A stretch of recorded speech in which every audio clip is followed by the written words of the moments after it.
Quiero hablarles de Tomás Notario. ¿Quién es don Tomás Notario? Ha sido alcalde de Lugo, es ingeniero de caminos, ha sido funcionario del Estado, ha sido muchas cosas, es escritor, tiene libros de memorias, es una referencia en la política gallega y tiene la particularidad, o ostenta la particularidad de tener 98 años. Y con 98 años seguir siendo, según los que analizan bien el discurso de la política gallega, uno de los oradores de antes. Uno de los grandes oradores con clase, conocimiento, notario de la excelencia, sabio de muchas cosas. Don Tomás, muy buenos días. Buenos días, querido Carlos, mi querido y admirado periodista, que desde el día en que me jubilé llevo oyendo a las 8 de la mañana, casi todos los días, esperando encontrar en él al periodista insigne que nos informa y nos orienta en el quehacer de cada uno de los días y sobre todo nos sale de dudas de ciertas preocupaciones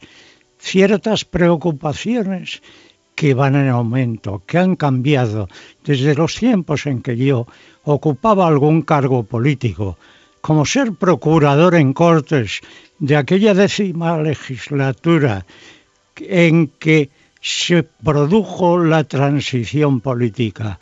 Qué tiempos aquellos de encuentro, de solidaridad, de conciencia de todos los que formábamos parte de aquella 10ª legislatura para llevar a cabo las modificaciones necesarias y hacer aquella transición política. Y dígame, aquella transición que se empezó a dominar como que aquellos procuradores que nos hicimos el harakiri. Yo era entonces alcalde de Lugo y procurador en Cortes, elegido por para representar a todos los municipios de la provincia de Lugo. Pero luego fue usted también alcalde de Lugo entre el 91 y el 95, ¿no? Sí, efectivamente.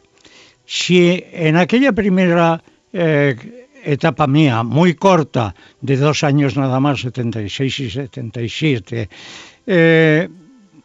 tuve que abandonar el cargo de alcalde, pues por la reestructuración del Ministerio de Obras Públicas, que me encuadró en otro organigrama y pasé a ser inspector general de servicios del Ministerio de Obras Públicas. Pero la verdad es que en esa etapa, del 91 al 95, he sido alcalde elegido presidiendo o dirigiendo la candidatura del Partido Popular. Dice de usted, el señor Núñez Feijóo, para el señor Núñez Feijóo usted es una referencia, y por ser el hombre que más cambios hizo en Lugo durante muchos años, aquella ciudad, aquel Lugo rural que usted se encontró, que es un argentino de nacimiento que es más lucense que la muralla. Usted nació en Córdoba, Argentina, porque sus padres fueron allí a trabajar, ¿no? Mis padres fueron emigrantes, por eso yo en algún tiempo, y ahora mismo digo, a veces hablando de la emigración, yo también soy emigrante y quiero serlo con orgullo y pensando en que no podemos olvidarnos de esas emigraciones que estamos padeciendo. No podemos olvidarnos de esos niños que nos vienen, pero además de aquellos otros que están ya en nuestro país. Y tenemos que solucionar sobre todo este problema interno al cual parece ser que no se le presta la debida atención. Pero la verdad es que en aquellos años mis padres tuvieron que emigrar primero a Brasil, luego Argentina. En la propia Argentina podríamos decir que tuvieron una migración doble. Primero en Buenos Aires, luego en Córdoba, donde yo nací, regresaron a Buenos Aires. Y cuando ellos empezaban a tener un hálito de vida como el que yo quisiera, al menos para todos esos emigrantes que se acercan a nuestro país buscando un porvenir mejor, quiero creer que mis padres anhelaban también a regresar, regresaron, y yo con ellos teniendo 7 años. Por eso yo digo, yo he sido un gallego español en Buenos Aires y un español gallego en Galicia. ¿Cómo vuelve usted? Me imagino que en barco. ¿Cómo fue aquel viaje de vuelta hace, pues no sé, 90 años, me imagino? Sí. ¿Y por qué en el barco usted decidió hacerse ingeniero? Pues efectivamente, un barco de pasaje y carga de la compañía Ibarra, en fin, en aquel barco vendríamos unas escasamente 300 personas y por lo tanto en la travesía de 23 días desde el puerto de Buenos Aires hasta Cádiz, unos 23 días en que confraternizaba la tripulación y el pasaje, y sabíamos la vida y milagros de todos y cada uno de nosotros. El capitán de aquel barco, curiosamente, presumía de que tenía un hijo ingeniero de caminos, canales y puertos. Aquello, con un nombre tan largo, tal vez impactó, y yo, cuando alguien de pequeño me preguntaba, ¿y tú de mayor qué quieres ser? Y yo, como un papagayo, decía ingeniero de caminos, canales y puertos. Curiosamente, lo conseguí para mí y para mis padres. En fin, fueron la gran ilusión y el gran premio a aquella emigración penosa, difícil, laboriosa, en fin, como toda emigración. Como consecuencia, en fin, yo con ese cargo empecé a trabajar, pude realizar muchos de mis sueños de vida, pude llegar a Galicia y empezar construyendo la fábrica de celulosas de Pontevedra. Pero luego en Galicia me casé. En Pontevedra encontré a mi mujer, en fin, cuyo matrimonio nos ha durado 56 años, pero que en este momento lamento que no estuviera presente aquí. Y la verdad es que dentro de estos quehaceres me destinaron a Lugo, y en Lugo llegué tal vez pensando en no quedarme, pero aquí encontré mi verdadero hogar, donde yo he podido hacer todo aquello que me propuse. Desde luego para mí, en el año 71, digamos, hay como si dijéramos un punto de inflexión en las labores del Ministerio de Obras Públicas, poniendo en marcha el plan de accesos de Galicia. En fin, conseguimos un plan maravilloso. A mí me designaron por decreto jefe de la segunda sección, que abarcaba las 3/4 partes de la actuación de toda Galicia, y que pudimos llevar adelante con orgullo y con mucho trabajo y dedicación. Usted cuando llega a España es en el año 1933, en plena República. ¿Qué recuerda del país que se encuentra en aquel momento? Yo muy poquitas cosas, pero voy a decirle. Llegamos a Cádiz el día 30 de diciembre de 1933. Nos esperaba una familia anhelante en conocernos, pero nosotros, mis padres, venían con la intención de regresar. Encontraron la acogida de nuevo de la familia, se quedaron y yo conviví a partir de aquellos años de la República, compartía la, digamos, vivencia que había de poco falta a veces de decisiones importantes a tomar, pero turbulencia, más que nada turbulencia. Bueno, y cuando se instalan, me imagino que no tenían los servicios que tenían en Buenos Aires. Se vivía mucho mejor en Buenos Aires.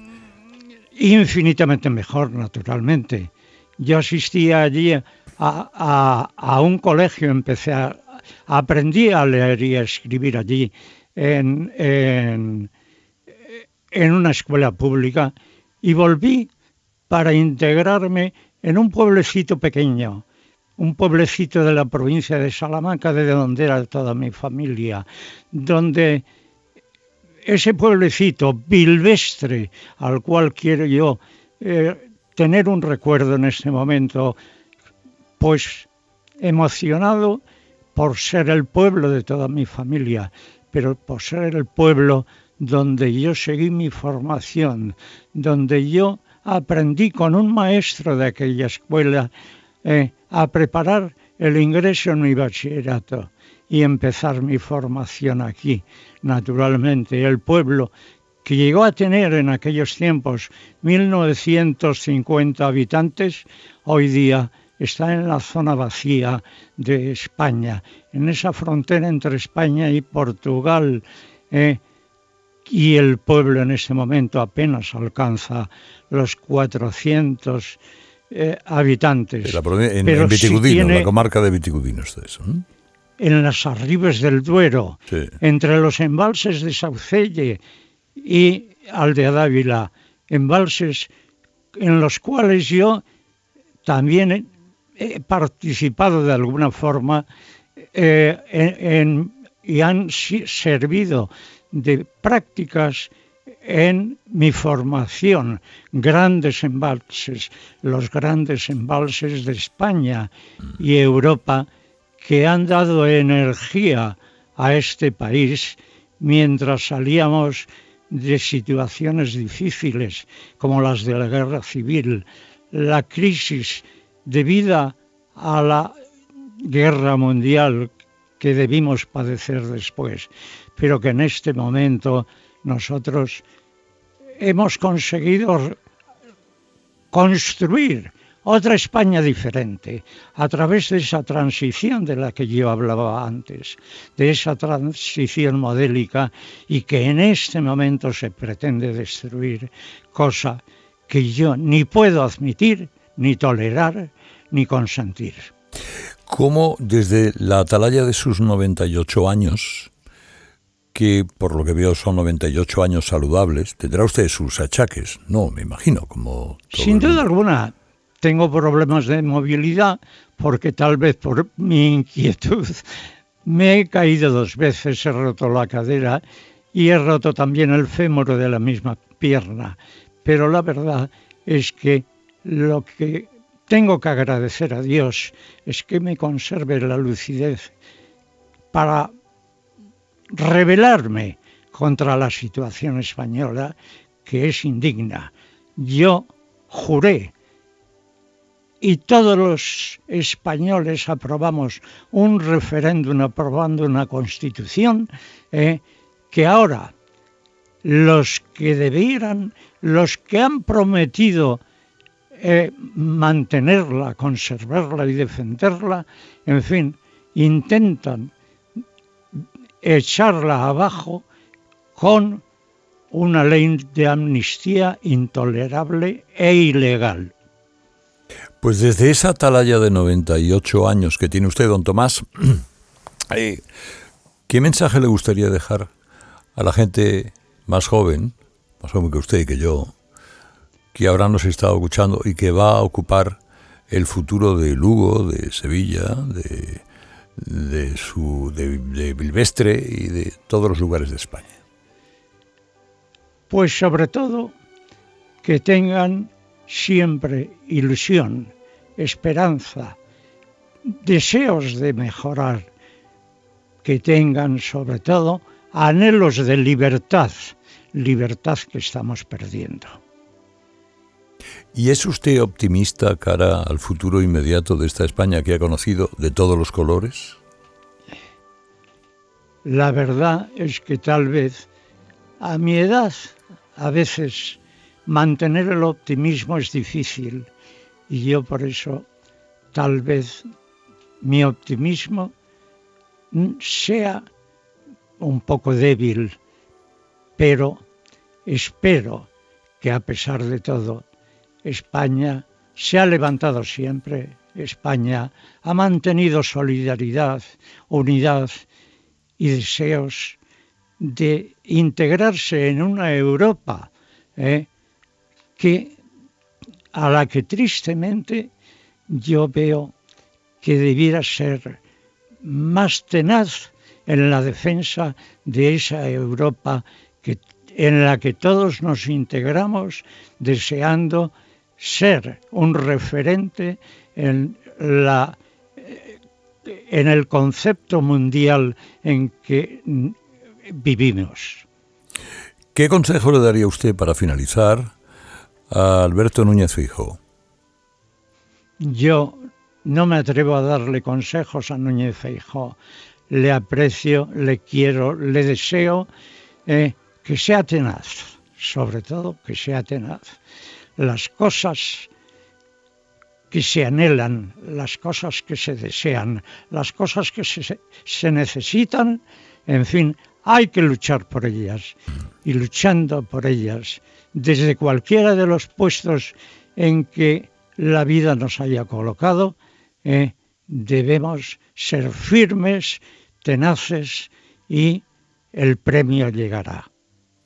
Le deseo, don Tomás Notario, una larga vida y mucha salud, que es lo más importante, y tanta felicidad como la haya vivido en su mejor momento. ¿Cuál ha sido la época feliz a la que a usted le gustaría regresar? Pues precisamente a esos años 70 al 80. Yo, por ejemplo, en fin, recuerdo ahora un hecho notable para mí dentro de mis deberes y obligaciones de mi vida profesional. Tengo que decir, yo puedo citar que siendo inspector general del Ministerio de Obras Públicas, los días 25, 26 y 27 de agosto de 1983 hubo unas inundaciones, digamos, tremendas en el País Vasco, en Vizcaya sobre todo, y la reparación de aquellos daños, de aquellas inundaciones, en fin, requirieron un plan de emergencia, un plan de urgencia y un plan ordinario en el que se invirtieron 90.000 millones de pesetas en solidaridad con el pueblo vasco afectado. Y yo, como inspector general, tuve que desplazarme allí, porque mi ámbito en aquel momento de inspector general abarcaba toda la cornisa cantábrica, y como consecuencia tenía que estar en el País Vasco.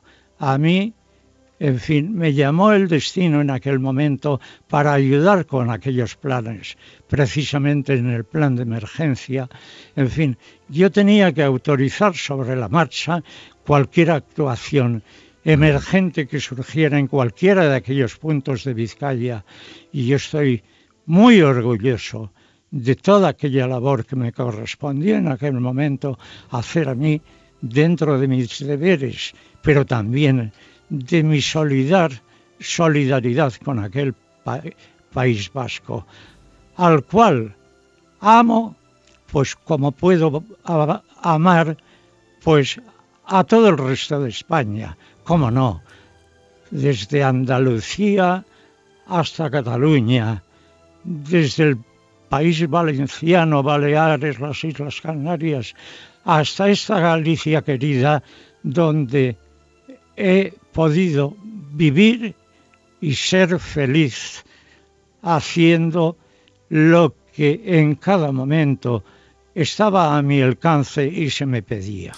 Es Tomás Notario, fue alcalde de Lugo, ingeniero, creador de las obras más importantes que se han realizado posiblemente en aquella comunidad, y un buen contertulio, como ven ustedes, para una mañana como la de hoy. Don Tomás, felices 98 años, le envío un abrazo muy fuerte, mi admiración más absoluta. Muchas gracias, don Carlos.